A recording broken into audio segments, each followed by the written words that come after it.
Louis Vuitton.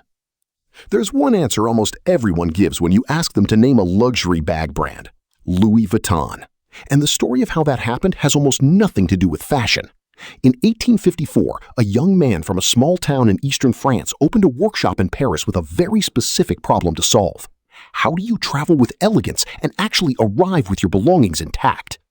Louis Vuitton wasn't a designer. He was a packer, one of the best in Paris, hired by aristocrats and royalty to prepare their trunks for long journeys. In 1858, he introduced the flat-top trunk. Simple idea, revolutionary consequence. Flat tops could be stacked on trains and ships. Every other trunk in the world was rounded. Nobody had thought to change that. The technical DNA of the brand was born right there. Rigid structures, resistant canvas, proprietary hardware. In 1896, his son Georges took it further, creating the monogram canvas specifically to fight counterfeits, turning the family logo into the most recognized pattern in luxury history. And here's the detail that sounds like fiction. The lock system on Vuitton trunks was considered so secure that Harry Houdini, the greatest escape artist who ever lived, was publicly challenged to break out of one. He couldn't. When someone carries a Neverfull or a Speedy today, Chanel. Half the world, if asked to picture a classic luxury bag, sees the same thing. A black rectangle, quilted diamond pattern, gold chain, double C. That image was born on a specific date, February 1955. Coco Chanel was tired of holding clutches in her hand at every event, every dinner, every fitting.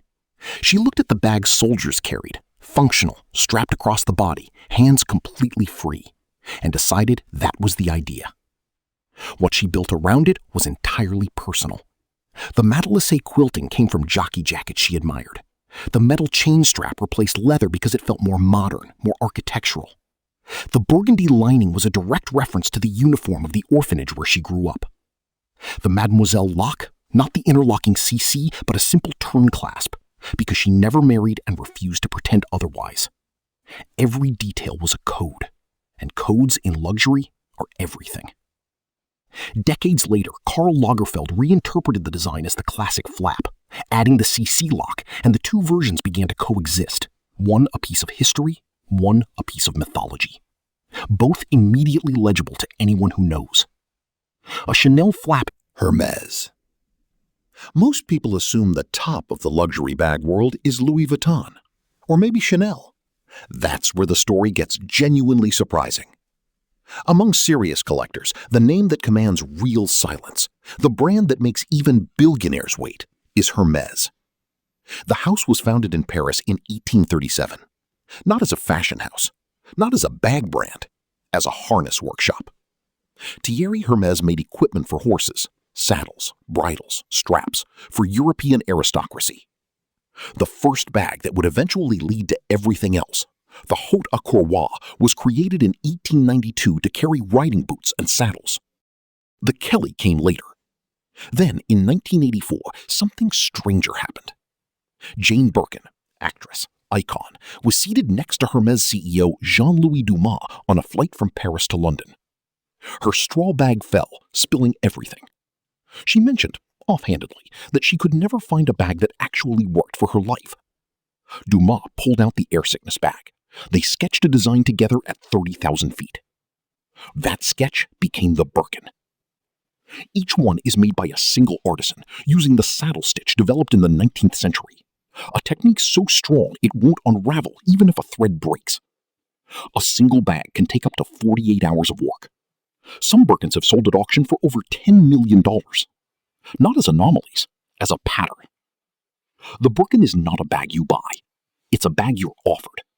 After a relationship with the Maison is established, after purchases are made, after trust is built. It functions less like a fashion accessory and more like a title, harder to obtain than to pay for. At some point, Hermès stopped making bags and started issuing assets. Gucci. Gucci begins with a bellboy watching luggage. Guccio Gucci was born in Florence, left Italy as a young man, and spent years working as a porter at the Savoy Hotel in London. Every day, he watched the bags of the global elite, the leather, the hardware, the way a well-made trunk moved differently from an ordinary one. He was studying without knowing he was studying. In 1921, he returned to Florence and opened his own workshop. The early DNA was entirely equestrian. Saddle leather, horsebit hardware, straps that looked borrowed from a stable. That iconic horsebit, the metal bar and ring that now appears on bags and loafers, came directly from bridle hardware. Then the war arrived. Leather became scarce, rationed. Gucci was forced to improvise. Hemp canvas, jute, materials nobody associated with luxury. And in that forced improvisation came the bamboo bag, a handle made from bamboo, curved and hardened over flame, because no conventional handle material was available. That wartime substitution became one of the most recognizable symbols the brand has ever produced, still in production today, still treated as an icon. Sensorially, Gucci is the opposite of discretion. The GG monogram, the green-red-green stripe, the oversized gold hardware. It was designed to be seen in photographs, at airports, on magazine covers. It succeeded completely. Luxury born from shortage. The brand that turned a material problem into a global aesthetic. Prada. Before it meant intellectual fashion and deliberately strange beauty, Prada was a luggage shop in one of the most elegant arcades in Milan. Mario Prada and his brother Martino founded Fratelli Prada in 1913 inside the Galleria Vittorio Emanuele II, selling trunks, travel accessories, imported English goods, rare objects. High-end, but focused. A craftsman's shop, not a fashion statement. For decades, it refined itself as a leather goods house. Then the 1970s arrived, and Miuccia Prada inherited a business and a decision. She chose nylon. Not the soft, shiny kind, industrial nylon, Pocono fabric, the type used for military parachutes and backpacks, constructed with the same internal architecture as a fine leather bag. The result looked almost aggressively anti-luxury. Matte black, no shine, no logo beyond a small enameled triangle. The kind of material that, on paper, had no business appearing in a luxury maison. It became one of the most copied designs of the 1990s. Here's the paradox that defines the brand. The object that made Prada globally iconic wasn't its most expensive piece or its most exotic material. It was the bag that looked like it cost nothing and carried an entire philosophy inside. The intelligence of the design was the luxury. The material was the provocation. A Prada is clean lines, a discrete metal triangle, colors that feel more considered than decorative. It's the bag that a person buys when they've moved past needing to announce anything. Goyard is the one the initiated recognize from across the terminal and say nothing. The house traces its origins to the late 18th century, but the modern story begins in 1853, when François Goyard takes over the Maison Morel, a Parisian trunk-making atelier on Rue Saint-Honoré. The address hasn't changed since. The technical leap came with his son, Edmond. At the end of the 19th century, Edmond Goyard developed the Goyardine, a canvas made from linen and cotton, extraordinarily light, water-resistant, more durable than anything available at the time. The construction was built to last generations, not seasons. And then there's the pattern. The signature chevron, rows of tiny Y shapes in a repeating V structure, is not arbitrary. The Goyard family had a history as log drivers, moving timber down the rivers of Burgundy. Each row of dots in the Goyardine is said to suggest logs floating downstream. A working-class past encoded as an aristocratic surface. Goyard has never run an advertising campaign, no celebrity ambassador, no fashion week show. The house simply makes bags and trunks in Paris, offers monogramming and hand-painted customization, and relies entirely on the people who already know to tell the people who are ready to find out. A Goyardine tote at an airport says nothing to most people. To the ones it's meant for, it says everything. Bottega Veneta. Bottega Veneta became an icon precisely because it decided to have no logo. Founded in 1966 in Vicenza, in the Veneto region of Italy, the house was built on leather craftsmanship. Quality without announcement, skill without signature. For years, that was enough. A respected house with devoted clients and no particular desire to be famous. Then came the Intrecciato. The woven leather pattern that now defines the brand didn't begin as a design statement. It began as a solution to a mechanical problem. The sewing machines in the region at the time couldn't handle thick leather. They jammed, broke thread, produced uneven seams. So the artisans started cutting the leather into thinner strips and weaving them together, reinforcing the structure by hand. The workaround became the work. By the 1970s, the brand leaned entirely into the idea. The slogan they adopted, "When your own initials are enough," was a direct challenge to every monogram brand in the market. No logo necessary. The weave was the signature. Anyone who recognized it knew exactly what they were looking at. A classic Bottega feels like nothing else in luxury. Soft, flexible, almost textile in how it moves, but dense and structured underneath. The newer oversized Intrecciato takes the original pattern and amplifies it until each bag becomes something closer to sculpture than accessory. A factory limitation from 1966, still in production today. Still the most recognizable no-logo. Loewe. Loewe is the moment a luxury bag becomes architecture.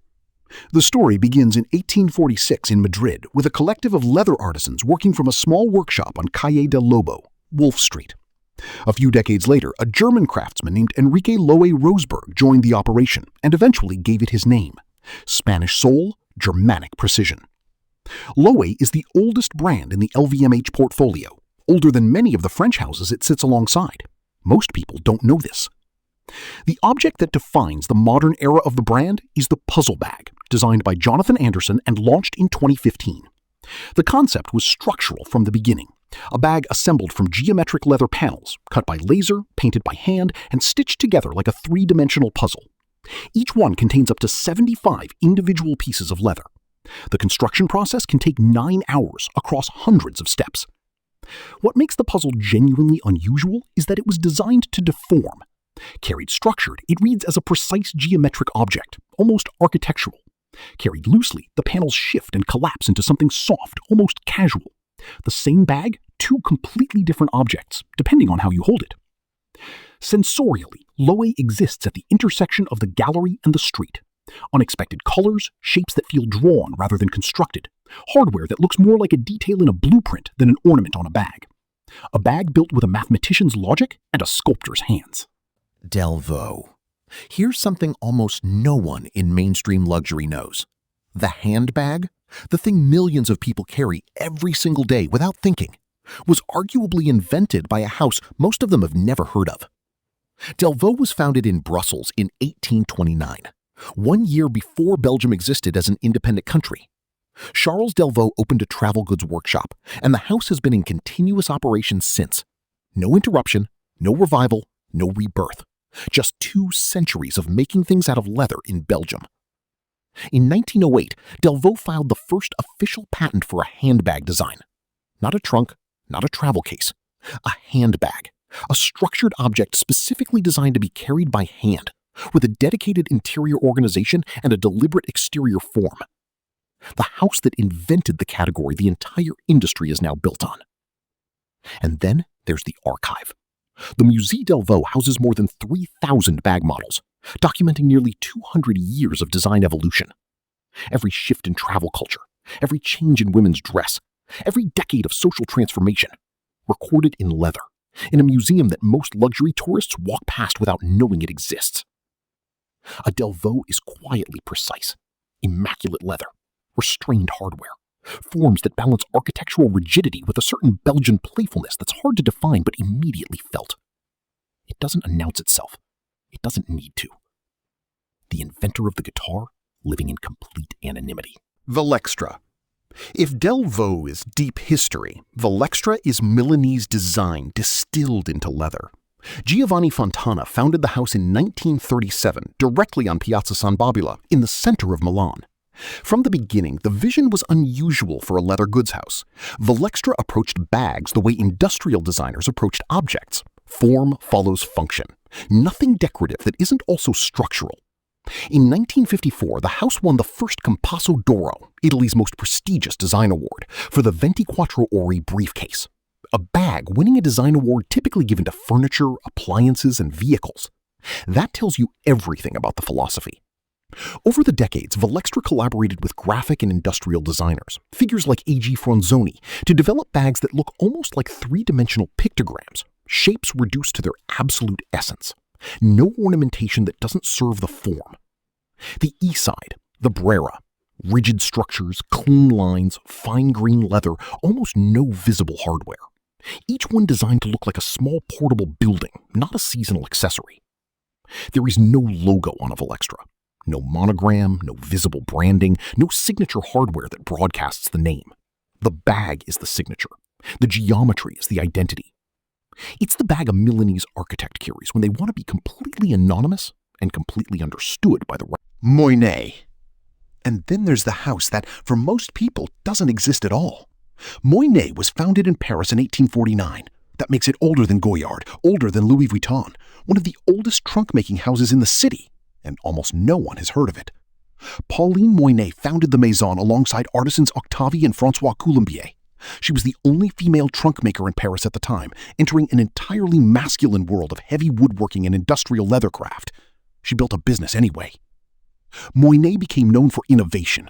Lighter trunks when everyone else was building heavy ones, designs adapted specifically to automobiles when trains gave way to cars, a constant willingness to redesign around how people actually traveled rather than how they had always traveled. And then, slowly, the house disappeared. By the 1970s, Moynat had faded. By the 1980s, it was gone. The name existed only in archives, in old photographs, in the occasional mention by historians of Parisian craft. Production today is microscopic, around 40 bags per week, each one made by a single artisan, taking between 3 and 7 days, with no industrial assembly line. The numbers are not a marketing strategy, they're simply what the process allows. In 2010, Bernard Arnault, the man who built the largest luxury conglomerate in history, went looking for Moynat specifically, found it in the archives, brought it back. When the most powerful person in the luxury world reaches into the cemetery of forgotten houses and decides this one deserves to live again, it's worth asking what he saw. A Moynat is curved where everything else is angular, structured where everything else is soft, zero visible logo, leather so clean it looks almost digital, the kind of bag that makes a collector stop in the middle of a street and ask where it came from. We started with a trunk maker in 1854 who wanted to solve a practical problem. We crossed joaillerie workshops in Paris, wartime improvisation in Florence, a sketch on an air sickness bag at 30,000 feet,